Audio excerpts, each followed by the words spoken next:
Assalamualaikum warahmatullahi wabarakatuh. Halo semuanya, perkenalkan nama aku Resya Ramadhani Wijaya dengan NIM J0401251280. Di sini aku mau mengerjakan tugas psikologi komunikasi mengenai hubungan antar persona sama saudara aku Kalula. Hai.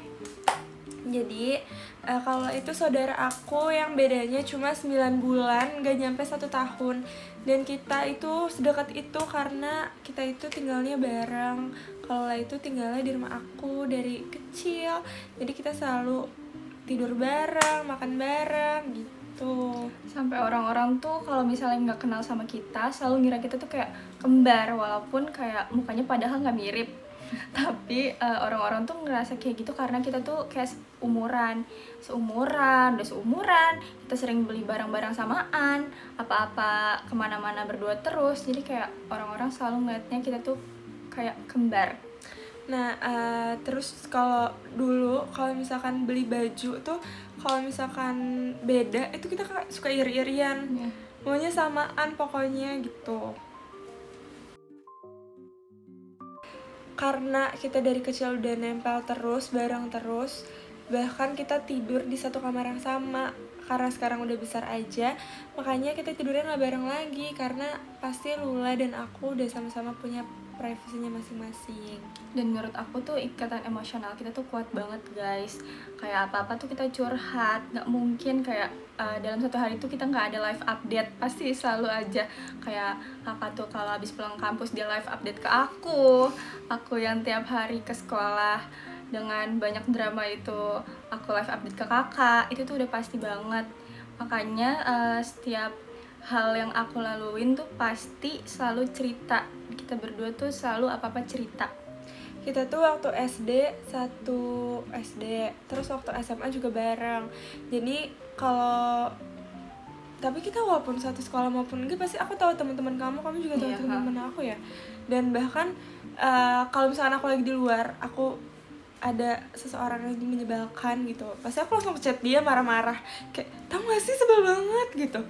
Pasti aku selalu marah-marah, tapi nanti sampai rumah udah lupa, udah nggak ceritain lagi karena emosinya pada saat itu aja gitu. Bahkan dia nggak tahu aku lagi kenapa, tapi aku udah ngetik aja marah-marah gitu.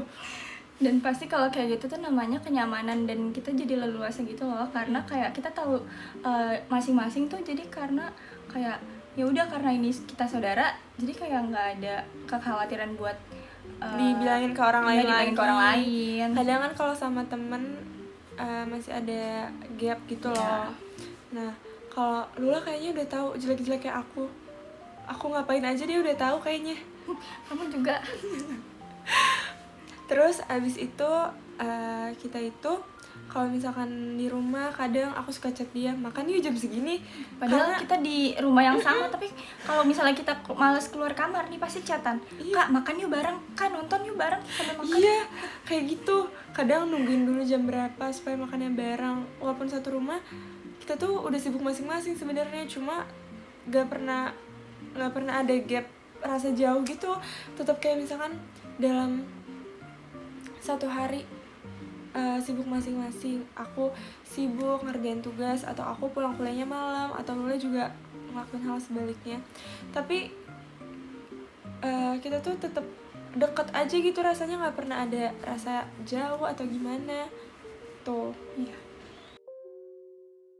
Situasi atau iklim suportif antara kita itu selalu berusaha untuk membuat komunikasi yang nyaman dan terbuka.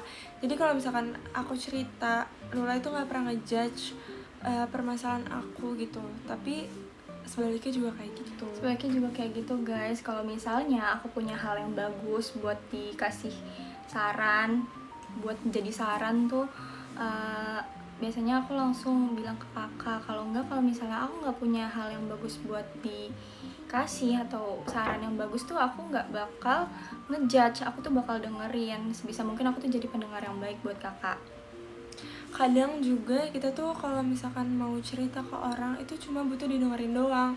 Nah, kadang Lula tuh bisa ngasih hal itu ke aku. Kadang aku tuh misalkan sebel banget sama orang dan aku cuma butuh didengerin gitu. Kayak aku butuh marah-marah ke satu orang yang bakal nge-keep cerita aku, gak akan bocor dan gak akan ngejudge aku. Aku tuh selalu cerita ke dia. karena kita kayaknya udah gak ada gap tentang hal itu. Kalau tentang live update dan kehidupan kita pasti kita saling terbuka ya. Iya, live update kita tuh kita benar-benar kayak terbuka satu sama lain. Kayak apa yang lagi aku alamin kakak tuh pasti tahu, dan apa yang lagi kakak alamin pasti tuh aku tahu, karena kita tuh bener-bener setiap hari ngelakuin live update. Dan kalau misalkan aku ada masalah sama orang, pasti Lula tuh ikutan kesel sama orang itu. Jadi kalau misal aku tuh musuh dia juga, musuh dia musuh aku juga gitu.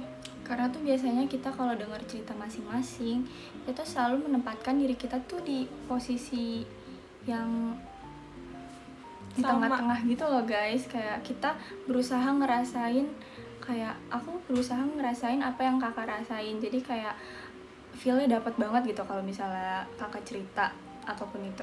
Bahkan kita selalu cerita tentang pertemanan, percintaan, bahkan kita cerita gitu. Kalau misalkan aku lagi gimana, dia juga pasti kita selalu cerita. Iya, kita sedekat itu guys. Buat masalah percintaan, pertemanan, karena ya balik lagi gap kita tuh nggak jauh, makanya kita tuh nggak ada rasa awkward sama sekali. Iya. Daya tarik atau sifat masing-masing yang bikin hubungan kita dekat, yang bikin hubungan kita kuat sampai sekarang, menurut aku karena kita sama-sama peduli satu sama lain. Tanpa ngomong, kayak misalkan Lula lagi bete atau dia lagi capek, tanpa dia ngomong tuh aku udah tahu gitu. Kayak sebaliknya juga kalau misalnya kakak tuh kalau dari kampus kayak misalnya suka diem aja, atau lagi di kamar juga, kalau misalnya aku masuk kamar kakak tuh nggak se-excited itu, pasti aku tuh tahu pasti ada sesuatu yang terjadi itu tuh tanpa aku tanya, dan aku malah ngerusak mood dia. Aku tuh kayak lebih kasih dia space dulu aja, karena aku tahu hari itu tuh pasti dia lagi mengalami hal yang tidak menyenangkan. Biasanya kalau aku itu orangnya kalau misalkan bete tuh gampang berubah. Jadi kayak aku betenya di luar, terus aku misalkan udah ngechat dia, aku bete bla bla bla. Nah sampai rumah tuh aku kadang udah bisa nggak bete lagi. Cuma kalau Lula itu biasanya dia tuh nggak ngomong dia lagi bete, tapi tanpa dia ngomong tuh dia udah kelihatan banget guys dia betenya. Pasti dia langsung masuk kamar, langsung tidur, udah pasti dia kayak gitu. Di bagian konflik itu pastinya hubungan kita itu nggak selalu mulus, pasti ada masalah-masalah yang terjadi juga. Kadang ada masa-masa kita saling kesel atau saling salah paham. Kayak aku punya satu konflik kita yang menurut aku lumayan kayak panjang. Karena jujur guys, kalau kita berantem tuh kita tuh pasti siklusnya sama aja gitu-gitu terus, pasti bakal kayak balik-baikan. Tapi ini aku punya cerita yang kita tuh menurut aku berantemnya tuh lumayan lama. Nih, jadi waktu itu tuh kakak tuh udah ada di akhir-akhir kelas 12 yang super hektik, dan aku tuh masih kelas 11 yang hahaha.